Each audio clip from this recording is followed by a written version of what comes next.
Hi, Karima Davis here with Jen Triplet from Treebranch Group and Erin Baldecchi and Sara Corckran from Happy University. We're here today with with our first episode of Mindset and Motivation for Virtual Learning. So I wanted to tell you a little bit about Sara and Erin. They have a company called Happy University, and between the two of them, they have 40 years of educational experience. Both are certified in positive psychology and have an IFC certification in coaching. They started a company called Happy University, whose mission is to transform school communities by empowering faculty to be social emotional leaders.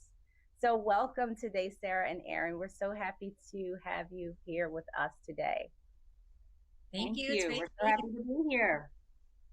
Yeah. So, tell us about a little bit more about your background. Tell us what you do and how this all started. Well, Sarah and I actually am in Charlotte, North Carolina, and Sarah is in Annapolis. And so we met in the summers.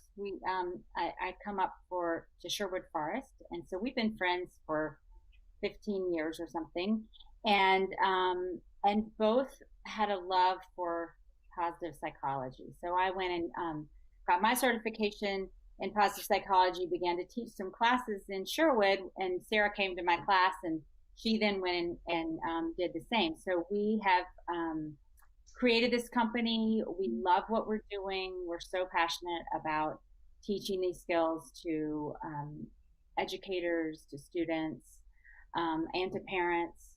And we are just excited and passionate about what we do. I love it. I love it. So, I'm not sure, Sara, if you had anything to add to that. No, Erin just said it right. We love what we do. This is transformative for people. When people learn these skills, it can change the trajectory of their lives. And we are very passionate about teaching to young students because if you know these tools to cultivate your own happiness, to take responsibility for your actions, to have a growth mindset, to know your values, to know your strengths and capitalize on them, when you know all of those things, it will change who you are going to be as a person. I learned these at age 40 something, and Erin the same. And we think like, gosh, my children are going to live an amazing life because they grew up with these skills because I was learning them when they were young. And in our family, we have a values approach. We have a strengths based approach to how I see my children. And when you do that, it's very powerful. And people can go from living kind of fine and a little bit negative and being victim to negativity and downward spirals to feeling a completely different way. Rose colored glasses, we like to say. Wow, I love it. That's awesome. I love it when you put it that way too. That's a really nice way to put it. Rose-colored glasses. Yeah. Well, tell us. So now, I guess you gave us a little bit about what you do, but I guess what advice or what would you like to share with everyone today? Some ways that they can use some of this to help them as we work through these challenging times right now. Okay, we have three strategies for you, and we'll start with this one called FAVE. It's one of our favorites, and it stands for first, acknowledge, validate, and empathize. And this is why it's so important. When we are in a negative space and your child comes to you, Mom, this Zoom school, I've been on this thing for 8 hours. My science teacher doesn't know what they're talking about. I ask a question, they don't even see me asking the question. As parents, we are caregivers and providers. We also want to be problem solvers. So we want to say things like, well, are you trying? Are you paying attention? Are you sitting up? Did you eat enough? Did you get any fresh exercise? So we try to like throw things at them, and they are like, what? They walk away. They don't even want to hear you. Mm-hmm. So in order to let them be heard, which is really what positive psychology is based on, it's about the power of human connection and what that can do for people. When we hear people, we connect with them. And when we first acknowledge and then validate and then empathize with somebody, we let them know we see them, we hear them. It's okay to feel that way, and anybody would feel that way. So I'll break it down a little bit because, and I'll even use the example, though I might need help with from Erin, of the kid that's like, Mom, the Zoom and the science teacher doesn't know what they're talking about. So the first thing I need to do is I need to acknowledge them and say, I see you. So that might look like, hey, I get it. Zoom is so hard. You're in the same seat. You're not with your friends. I get it. That's hard. Of course it's hard. Then I need to validate them and let them know that their feelings are totally normal and that every kid across the country who's in your grade is probably feeling that way. You're not alone. And then the last piece is empathize. And then there's a key piece to empathy. We often give sympathy. Oh, I feel so bad for you. That must be so hard. That's disconnection. People don't like that. But when we empathize with somebody, you feel with that person. And you're actually going to briefly take on what that would feel like. And we give them words of empathy. So you have, for a moment, have to put yourself in their shoes. And you have to pretend that you've been on Zoom for 8 hours, that you haven't seen your friends, that the only thing you care about is friendship and prom and connection and being out at night in Starbucks. Okay, you have to imagine these things, feel them, and then say something that lets them know that you get it. You're like, I empathize. Like, I am with you. So, Faith. And I would add to that, a great part of that is if you can give them a 20-second hug. And we love that. And right now we're so disconnected and we're not hugging people, but you can hug the people in your household. So you should be giving your kids more hugs. And I know they're going to balk at this at first. I'm going to say, I have teen boys. I don't know how that's going to work. I hear you. Come from behind. He'll now give me the 20-second hug. I hear you. And so it's not as easy as it sounds, but if you just tell them that you need it, and then maybe they'll have some compassion and give you the 20-second hug, and it helps both of you. Yeah, I love that. I think that's such a, what the point you made about us missing out on that human connection and interaction. It's so important because it's so easy for everyone to feel like, oh, I'm with the same people in the house all day long. I need a break from my family. Like, I can't take this anymore. I mean, I'm hearing this a lot, right? But at the same time, it's like, we should be more grateful for those that we do have in our presence, and especially our families and our kids, right? They need us now more than ever. And so just making an extra effort to have that connection and create that connection is really important. So I love that. For sure. Yeah. And so the second thing I would say is focusing on strengths. Sara kind of mentioned this before, but this positive psychology is all about seeing what is right instead of what is wrong.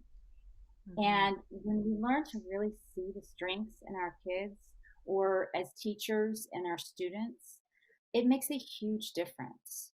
And there's so many ways that you can use that. And there's actually, if you look on AuthenticHappiness.com, you can take a strengths survey. There's one for adults and there's one for kids, I think ages 8 to 17. And my kids have taken it, and my husband and I have taken it, and it's wonderful to realize what your strengths are and to realize what your kids' strengths are, and then to use that instead of pointing out always the negative. Because, for example, and I caught myself before I said anything, but I got a progress report this morning, and she's an A- in the class, but it's, B, A+, A-, all the way down. And there was one bad grade on there. And I was about to go say to her, what is this? Right? And that is not what I need to say is, look at you, you've got an A- in the class. That's awesome. I shouldn't be focusing on that one bad thing. We need to learn to focus on the good, and we need to learn to focus on other people's strengths. And that's really great in a household or in a classroom. You can use it teachers can use it for grading papers. You can and use it in your interactions with students. It's really, really powerful. So as parents, I think we think that if we focus on what our kids need to work on, that it's going to help them become better people. But if we're always focusing on what their weaknesses are, it actually doesn't do that. Focusing on their strengths helps them to become even better at what their weaknesses are, because it gives them confidence and increases their positive emotion as well. Yeah, that's really important. That's something that as parents and moms, sometimes we get caught up in the whole drama of seeing that grade when we know they can do better, and we forget the part where, these are human beings and you have to have empathy and celebrate their strengths, not always celebrate, and maybe not focus so much on their, weaknesses. Yeah, and I love what you said about the even using that for in the classroom for grading, because there have been I actually saw an example of this quite a few times, and I use this in teaching as well. But I think that in traditional schools or in traditional schooling over the years, it's always been this idea of like the red ink and like getting the bad grade or seeing the red marks all over your paper. You're just like, I don't want to see any red marks. I see a red mark. You know what the red marks mean, and it is highlighting. It's always been that you highlight the area of weakness, not intentionally wanting to do that, but it's just been a part of our educational culture, right? So it's really, I think the strengths-based parenting and teaching is just so powerful, and I've seen it. I use it in tutoring, and it's really amazing to watch a kid's confidence just improve over time by focusing on their strengths. So I totally love that. Yeah, really, we're all guilty of it, but we're all guilty of it here and there. It's hard. It's hard, especially when you for public schools, we're connected to the Power School app. So we get like notifications and these colors of fear, it's like watching the stock market. It's like, okay, we're down to what point now? Yeah, I know. Sorry, I'm sorry, Erin. No, that's okay. I was just going to say those grade apps or sites where you can follow everything your kid is doing. I mean, think about, we didn't grow up with that. Our parents had no idea until they got the report card, and that makes it so much harder. It does. It really builds anxiety in the parents and in the kid, and then again, the red, like it's highlighted in red if it's a lower grade, or if it's late, it's late. It's all in red. Red is like the color of evil. Totally. I love red, but anyway, you know what I mean. So what is the last piece of advice you'd have to share with everyone today? Something that we often say in our work is comparison is the thief of joy. And and Erin talked a little bit about presence. When we are present with our child, we're just present with them and we see them for who they are. And we're not comparing them to what we think they should be, what their sibling is, what their teammate is, what their classmate is. It's just you and that person. That can really make the difference. When we start to compare, it leaves us feeling negative and lacking, and there's no room for it. It's just not helpful. Yeah, that's so true. I am such a believer in the fact that, that's another thing that's become a part of our culture, that, we do it without even thinking.